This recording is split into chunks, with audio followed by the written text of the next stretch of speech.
For nearly 20 years, the most famous smile on daytime television belonged to Ellen DeGeneres.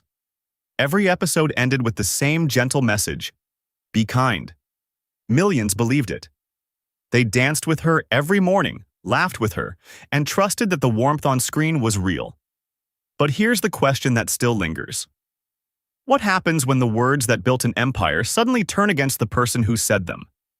To understand that moment, you have to go back long before the talk show, before the 63 Emmy Awards, before fame.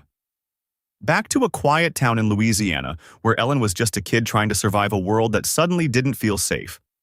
When she was 13, her parents divorced. It wasn't loud or dramatic. It was quiet. But sometimes quiet changes cut the deepest. The girl who once joked for fun started joking for survival. Humor became armor. Make people laugh. And maybe they won't see the pain. By 17, she had already left home. Not chasing Hollywood dreams, just chasing stability. She worked wherever she could in New Orleans.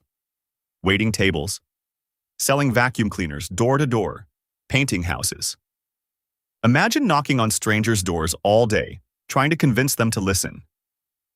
Without realizing it, she was learning comedy's first rule: read the room before you speak.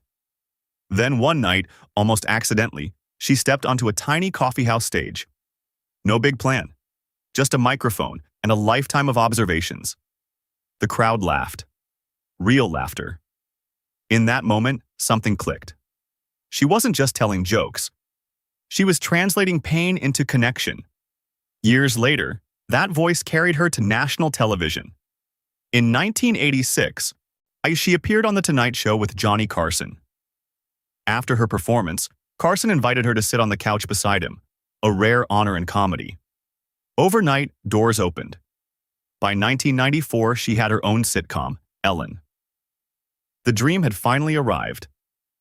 But the biggest moment came on April 30th, 1997. That night, 44 million people watched a television character say 3 simple words: I'm gay. In reality, Ellen DeGeneres was coming out to the entire country at the same time. It was brave, historic, and incredibly risky. The applause was loud, but the backlash was louder. Advertisers left. Ratings fell. Within a year, the show was canceled. For 3 years, Hollywood stopped calling. Then something unexpected happened.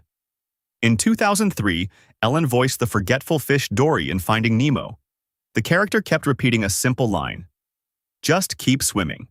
And the movie became a global phenomenon. That same year, The Ellen DeGeneres Show launched. And it exploded into a cultural force that lasted 19 seasons. Yet even empires can crack. In 2020, former staff members described a toxic workplace behind the cheerful cameras.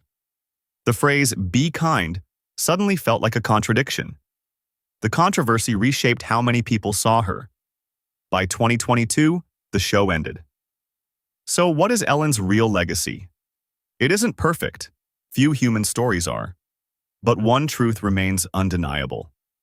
In 1997, when Ellen DeGeneres told the truth about who she was on national television, she changed American culture forever.